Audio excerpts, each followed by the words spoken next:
अंधेरी मुंबई येथून 10 लाखांची रोकड लंपास करणाऱ्या 2 चोरट्यांना आडगाव गुन्हे शोध पथकानं थरारक पाठलाग करून मुद्देमालासह जेरबंद केले। गुप्त माहितीनुसार आरोपी स्विफ्ट डिझायर कारने नाशिकच्या दिशेने येत असल्याची माहिती मिळाल्यानंतर आडगाव टी पॉइंट येथे सापळा रचण्यात आला। पोलिसांची चाहूल लागताच आरोपींनी पळून जाण्याचा प्रयत्न केला, मात्र पोलिसांनी पाठलाग करून त्यांना पकडलं। अटक करण्यात आलेले आरोपी राहुल शिवप्रसाद जयस्वाल राहणार अंधेरी पूर्व आणि शिवम सिंह राहणार पवई असं असून त्यांच्याकडे रोख रक्कम, वाहन आणि मोबाईलसह एकूण 16,78,500 रुपयांचा मुद्देमाल त्यांच्याकडून जप्त करण्यात आला।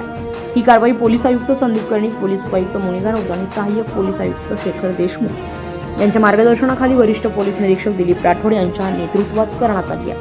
या कारवाईमध्ये सहाय्यक पोलीस निरीक्षक निखिल बोंडे, सतीश जगदाळी, पोलीस हवालदार दादासाहेब वाघ, शिवाजी आव्हाड, इम्रान शेख, निलेश काटकर, श्रीकांत महाजन, मनोज परदेशी तसेच पोलीस अंमलदार सुमित शिंदे, मनोज मोरे, अक्षय गोसावी, प्रीतम बोराटे, रवींद्र लिलके आणि निलेश दिवटे यांनी सहभाग घेतला।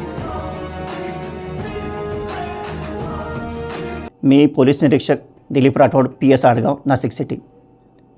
आज MIDC police station Andheri Mumbai येथे CR नंबर 768/2026 BNS कलम 316(4), 3, 5 प्रमाणे गुन्हा दाखल करण्यात आलेला आहे।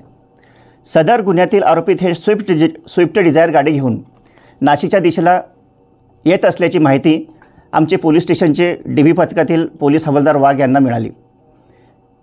सदर माहितीची आम्ही खात्री केली आणि आरोपितांना ताब्यात घेण्याकरिता आम्ही आडगाव टी पॉइंट येथे सापळा रचून थांबलेलो होतो।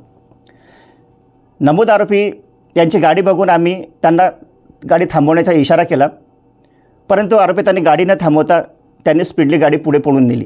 त्यांचा पाठलाग करून आम्ही त्यांना 9 मेल येथून ताब्यात घेतले। नमूद आरोपितांना ताब्यात घेऊन त्यांचे नाव विचारले असता आरोपी क्रमांक 1चं नाव राहुल जयस्वाल व आरोपी क्रमांक 2 शिवम सिंग असे दोघांचे नाव आहेत। सध्या ते मुंबईला राहतात, परंतु मूळचे ते UPचे राहणारे आहेत। नमूद आरोपितांना ताब्यात घेऊन पोलीस स्टेशनला आणले तेव्हा नमूद आरोपितांकडून त्यांनी 10 लाख रुपये जे चोरून आणलेले होते त्यापैकी 8,94,500 रुपये कॅश आम्ही त्यांच्याकडून ताब्यात घेतलेले आहेत। तसेच गुन्ह्यात वापरलेले स्विफ्ट डिझायर गाडी व मोबाईल असा टोटल 16,78,500 रुपयेचा मुद्देमाल त्यांच्याकडून हस्तगत करण्यात आलेला आहे। सदरची कामगिरी आम्ही पोलीस आयुक्त श्री संदीप कर्णिक सर, माननीय पोलीस उपायुक्त परिमंडल 1 श्रीमती मोनिका राऊत मॅडम, माननीय सहाय्यक पोलीस आयुक्त पंचवटी विभाग श्री शेखर देशमुख साहेब यांच्या मार्गदर्शनाखाली आमचे पोलीस स्टेशनचे DB पथकातील API जगदाळे सर, त्यांच्या टीममधील पोलीस हवालदार वाघ, पोलीस हवालदार काटकर व त्यांचे इतर अंमलदार यांनी ही सदरची कारवाई केलेली आहे। सदर गुन्ह्यातील आरोपी व मुद्देमाल हे पुढील तपासाकरिता MIDC पोलीस स्टेशन अंधेरी यांच्याकडील तपास अंमलदार यांच्याकडे हस्तगत करण्याची आम्ही तजवीज ठेवलेली आहे।